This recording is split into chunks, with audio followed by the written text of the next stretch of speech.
Hey there, and welcome to the Right Hot Takes podcast. I am your host, Jasmine Boskin, a writing tutor of the Southern University at New Orleans, the best HBCU in the South, as I like to call it. Today's episode features SUNO's very own Dr. Bree Cook, who's the Vice Chancellor of Academic Affairs. She navigates us through SUNO's AI policy that's taking effect very soon. This interview is very insightful for university tutoring labs that are trying to address AI on their campus. So I hope you enjoy and follow us on Instagram at SUNO_WC for more content. And with that, let's start the show. I'm here with the wonderful Dr. Cook. How are you? Good. How are you? I'm doing well. Good. So our conversation is going to be tailored around AI usage. I know the policy is being effective tomorrow. So that's July 18th. The questions that I have for you, since I work in the Writing Center, how would you recommend we operate the new AI policy? Like, how would it work in the centers? So I think what's important first is for students to understand AI, right? And how, because AI is a general term, right? But usually what students are going to be using is the generative AI or the GPTs.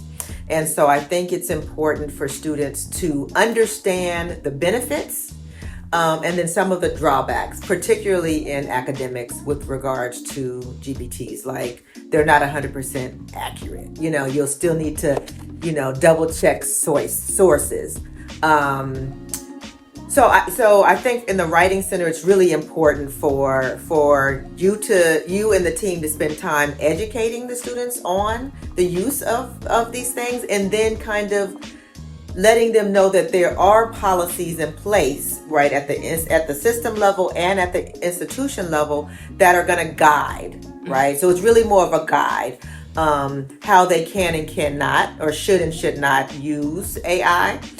For their academic work. And the other thing you're going to have to reinforce for them, that general use in their general lives is one thing, but using it for coursework, the faculty member teaching, the professor teaching that course, instructor, whatever level they are, is the last say for how they can use AI on a particular assignment. Gotcha. I guess a concern that I have for myself that I've seen is I've had students where they're literally typing into ChatGPT on the computer. So my desk is kind of like yours, where it's faced towards the computer lab. And so I can see them on it, and they're typing it in, and they just copy and paste the essay.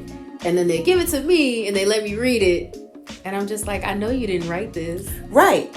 I don't want to be the I know you didn't write this police. So when you see that happen, and I think this is something that I will be encouraging everybody. So we're going to talk about it in university conference. We're going to have these individual department conversations about it. We know that it's happening. Whether they're doing it in the computer lab, they're doing it at home, they're using their phone. We know that it's happening. And again, that's not the negative. They're you know what I mean? That's not, but what I've talked to the English department about, and my concern for our students who don't even attempt to do some of the writing themselves, is that their voice is not the voice that's being presented, right? And our unique voice, our tone, tenor, and that's it, whether speaking or just in written form, is not going to be represented. What you're getting is something else, and it's somebody else's. And I want our students to feel empowered that their words are meaningful, and it's one thing to say, can you tighten this up, or can you make sure that this letter is professional, but you still draft the letter yourself, right? So the process of learning how to write actually changes the brain. And as I know, and it's important for that to happen for our students. So I would say they still need to work on actually drafting it themselves. Yes. So maybe encouraging the students to, can you at least put bullet points together and what you want this essay to be about? Or give the assignment and say, can you create bullet points of what I should include in my assignment if I talk about something like that? So really the prompt generation piece.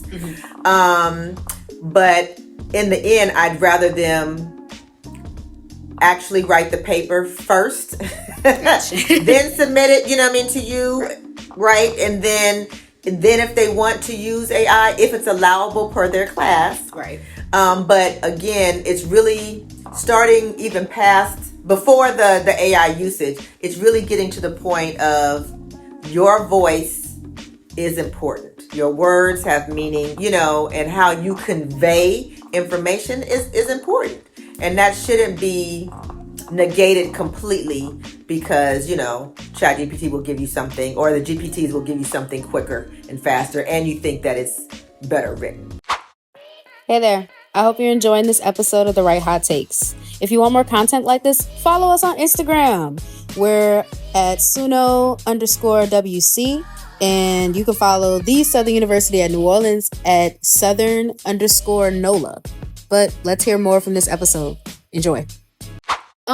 So is there a goal kind of like with the policy? Would you like to see a certain percentage of students like use it less, use it more, how it's integrated in the classroom? Yeah, that's a good question. I think I want to see everybody use it more.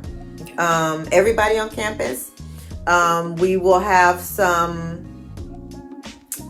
I want to see it used more, but I want to see it used more responsibly, gotcha. If that makes sense, right? Absolutely. So I definitely want the faculty and the staff to be working with the students to use it correctly in the right way, in the way that's beneficial to them, right? So we're trying to look at more training for the students and faculty on even generation of the prompts, which is really a big deal. What you put in is going to determine what you get out, right? But also really helping everybody understand the limits of it, right? And how they should be using it. So reasonable usage. It's not gonna help you graduate. In my opinion, because for me, as the Vice Chancellor of Academic Affairs, when you're graduating and we're giving you, your degree from SUNO, it's because we're saying that right. This information, right? Not the ChatGPT or I forget all the different names of all the different GPTs, or AIs that are commonly used. But it's not that they know how to graduate and that they know this content. It's that you know this content, right? That if somebody talks to you, you'll be able to speak to what it is that you learned, right? And I think that's my number one concern. Absolutely. That's my number one concern. I don't think I was an English major for undergrad. Uh-huh. So writing's a big part of everything that I do. Even though I've taken a communications route, I implement my writing 100% into all of my work. Yes. So I try to explain to students that, hey, like when you go into a job, like a lot of the things that you may not take everything with you from university, but you need to have some type of background knowledge. Yes. You need to have some type of background knowledge. And AI is a tool, right? The GPTs are a tool. Right. Right? But it's not the skill.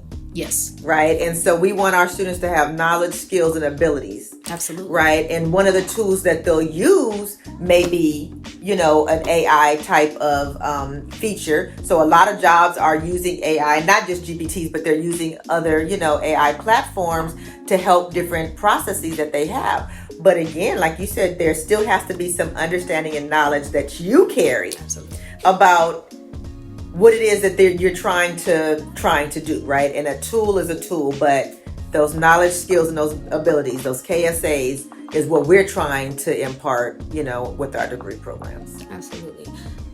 This has been a great conversation. Oh, yeah, thank you. My last question is, do you have any questions or tips for me in the Writing Center and how we should navigate this policy?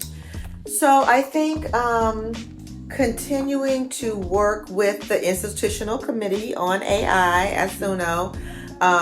So continuing to participate in that, getting information for that, because a lot of conversations are going to happen in that space. Right. And that space includes not just faculty, but people from other offices in the institution who may be looking at AI in a different way, right? So those conversations, I think the Writing Center we got to find time for you guys to be more involved with the faculty directly. Kind of helping them understand what it is that you do, your limit, your limits and things that you do have, but at the same time, how can you best support the students in their programs, right? Because that's really what, you're there to do. And they need to understand kind of your background, your perception of it, what you tell the students generally. If there's anything else that they have that they'd like to offer, I think that would be a great space. So we're just going to continue to help you, through Dr. Marco and myself, really be more connected to Faculty Senate and to the faculty as a whole, because I think that relationship will definitely support the students, right? So if you're meeting with certain faculty and you know for sure these assignments, these are what they want to see, when a student comes in for questions, you'll be like, oh, I already know what that faculty member wants to see. Let me help you on this, right? Yes. And I think that'll help the student, that increase student success overall. Before you log off, I just want to say thank you so much for listening to this first episode of The Right Hot Takes. We really appreciate you giving us your time, and we hope that you consider following us. If you want more content like this, we're on Instagram at SUNO_WC. And if you want to follow the Southern University at New Orleans, we're at Southern_NOLA. So please consider liking and sharing this episode and coming back for more content. We appreciate you.